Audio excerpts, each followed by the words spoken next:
नमस्कार।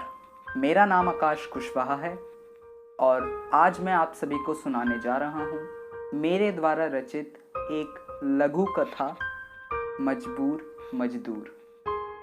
यह कहानी मैंने वर्ष 2020 में, जब देश में आपातकाल की स्थिति में लॉकडाउन लगा दिया गया, तब लोग और मजदूर शहरों से अपने गांव में वापस पलायन करने लगे। ऐसे में एक हृदय विदारक दुर्घटना हुई जिसके बारे में हम सभी जानते हैं, जिसमें 13 मजदूरों ने रेल की पटरी पर अपने प्राण गंवा दिए। मैंने उस घटना को ध्यान में रखकर यह कहानी लिखी है। उम्मीद करता हूँ आप सभी को यह कहानी बेहद पसंद आएगी। तो चलिए शुरू करते हैं।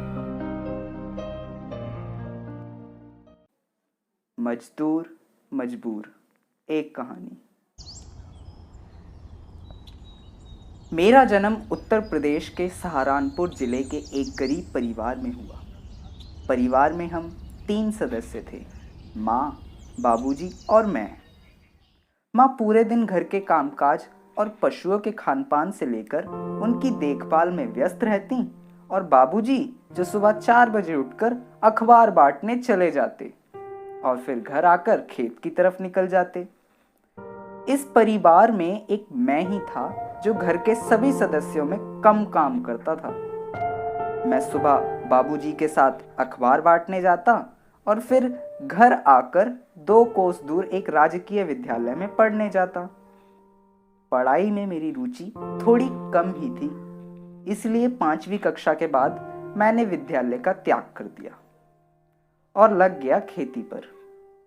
8 साल खेती करने के बाद माँ बाबूजी ने मेरी शादी करा दी। हमारा परिवार पहले से ही बेहद गरीब था और अब समस्या और बढ़ गई थी, क्योंकि अब घर के सदस्य 3 से 4 हो गए थे। अब बाबूजी की भी उम्र हो चली थी, इसलिए वह भी अब अखबार बांटने के योग्य न बचे थे। अब माँ और बाबूजी की उम्मीद मुझ पर ही टिकी थी।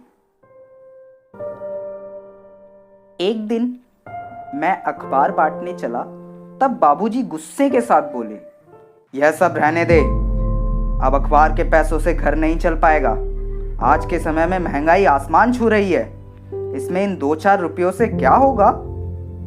तब मैं डरे हुए भाव से बोला, परंतु बाबूजी, मैं इसके साथ साथ खेती भी तो कर रहा हूं ना। तब बाबूजी बड़े विनम्र भाव से बोले, खेती मैंने पूरी उम्र भर की, परंतु मुझे परिणाम में क्या मिला? ये गरीबी।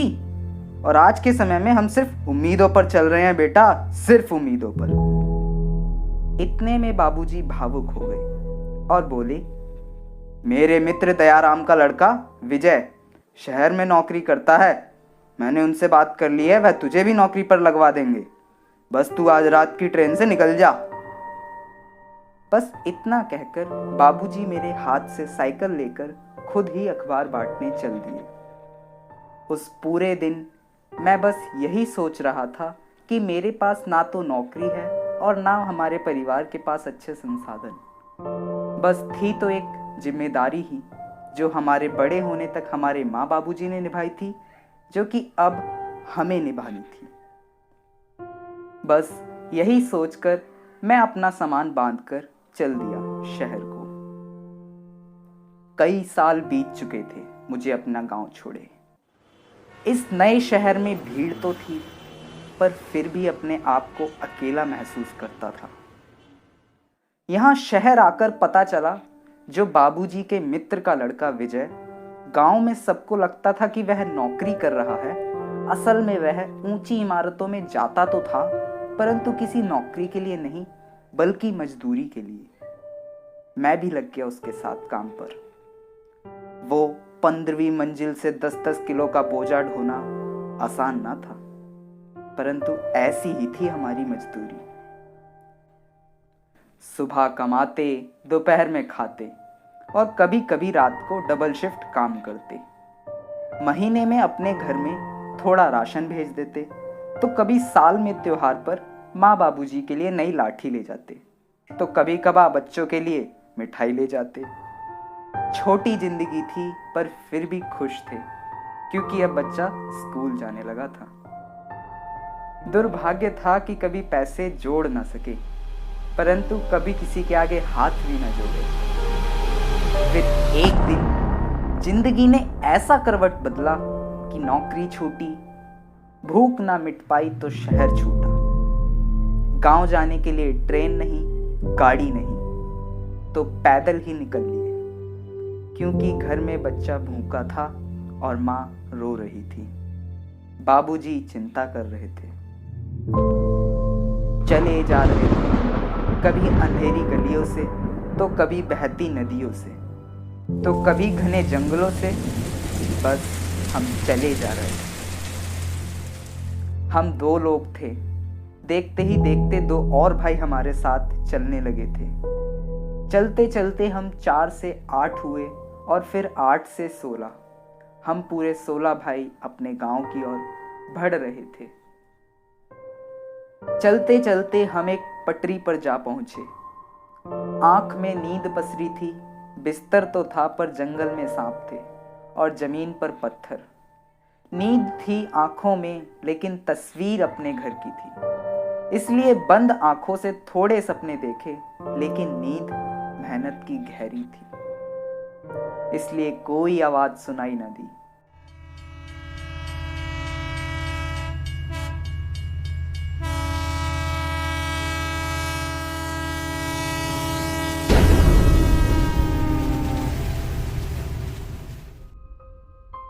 पर हमें क्या पता था कि वह नींद हमें हमेशा के लिए सुला जाएगी और सो जाएंगे हम हमेशा के लिए। माँ बाप का सहारा चला गया, बीवी का सिंदूर चला गया और चला गया बच्चों का बचपन। इस अमूल्य जीवन की आज किसी ने कीमत लगा दी, 5-5 लाख रुपए। दरअसल ये कीमत हमारी नहीं थी, बल्कि यह तो थी उनकी नौकरी की, जो उन्हें नेता बना गई और हमारे बाबूजी को एक मजबूर मजदूर।